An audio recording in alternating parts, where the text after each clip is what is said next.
বিয়ের পর ছেলেদের একটা কমন ডায়লগ, বিয়ে করে নাকি তাদের জীবন অশান্তিতে ভরে গেছে। আচ্ছা আমি বলি কিভাবে অশান্তিতে ভরে গেল তাদের জীবন? সকালবেলা ঘুম থেকে উঠেই তারা নাস্তা রেডি পায়, দুপুরবেলা কি খাবে না খাবে সেটাও বাসা থেকে বউ যত্ন করে বেঁধে দেয়। তারপর সন্ধ্যার সময় যখন আপনারা কাজ শেষ করে বাড়িতে আসবেন, আপনারা যখন ফোন করে বলেন যে আমি আসতেছি, তখন আপনাদের জন্য আমরা ঘর বাড়ি সুন্দর করে পরিপাটি করে গুছিয়ে রাখি। কেন? মহারাজা আসবে।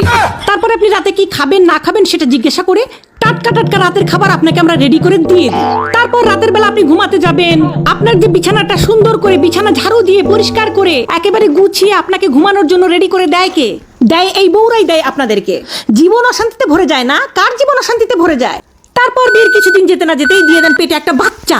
এই বাচ্চাটা নিয়ে আমাদের কত কষ্ট হয় আপনারা জানেন? সেই বাচ্চা পেটের মধ্যে 9 মাস কে পালে? আপনি পালেন? আপনারা তো খুব ফুর্তিতে বাচ্চাটা দিয়ে দিয়েছেন, কিন্তু সেই বাচ্চা আমরা পেটের মধ্যে 9 মাস পালি। পেলে সেই বাচ্চাটাকে ছোট থেকে বড় করি আমরা, গু সাফ করি আমরা, গু মদ সবকিছু পরিষ্কার করে বাচ্চাটাকে তিলে তিলে বড় করি, খাওয়াই, স্কুলে নিয়ে যাই, পড়াই। তারপরে কিছুদিন যেতে না যেতেই পরিবারের সবাই মিলে বৌমা একটা বাচ্চার কোনো ভরসা আছে, আরেকটা বাচ্চা নাও। তারপরে আরেকটা বাচ্চা হয়, হয় আমাদের জীবন হয়ে যায় তেনা তেনা। তারপরে হচ্ছে ওই বাচ্চা পেটে আসে, বমি করি আমি, সিজারের কষ্ট ভোগ করি আমি, সবকিছু ভোগ করে মেয়েরা। আর ছেলেরা বলে কিনা তাদের জীবন বলে খুব বিষাক্ত হয়ে গেছে, তাদের জীবন নাকি নষ্ট হয়ে গেছে।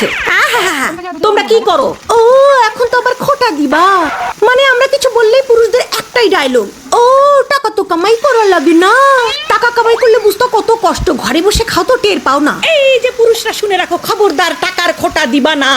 আমরা মেয়েরা যদি চাই, এখন ফোনের যুগ, অনলাইনের যুগ, আমরা মেয়েরা যদি চাই তোমাদের মতো ডাক্তার ইঞ্জিনিয়ার ব্যারিস্টার হওয়া লাগবে না, কোম্পানিতে কাজ করা লাগবে না। আমরা ঘরে বসে, এই যে ঘরে বসেই এই রান্না দিয়ে আমরা ইউটিউব ফেসবুক থেকে লক্ষ লক্ষ টাকা চাইলেই কামাই করতে পারি। এত মনে করো ইয়ে নেওয়া ঠিক না, এত ভাবনিতে যাবা না, ঠিক আছে? জীবনে কোনোদিন কেউ আর বলবা না যে জীবন বিয়ে করে ঝালাফালা হয়ে গেছে। বিয়ের পরে তোমাদের জীবন শুধরায়, বিয়ের পরে তোমরা ভালো হও, বিয়ের পরে তোমরা সাশ্রয়ী হও। বুঝতে পেরেছো? বেশি তেড়িবেড়ি করলে কি করবো জানো? রান্নাঘরে কিন্তু অনেক কিছু থাকে মেয়েদের অস্ত্র। হ্যাঁ, একেবারে মাথার ব্রেনে ভরে দিয়ে মাথার খুঁজি একদম চাগাই দেবো।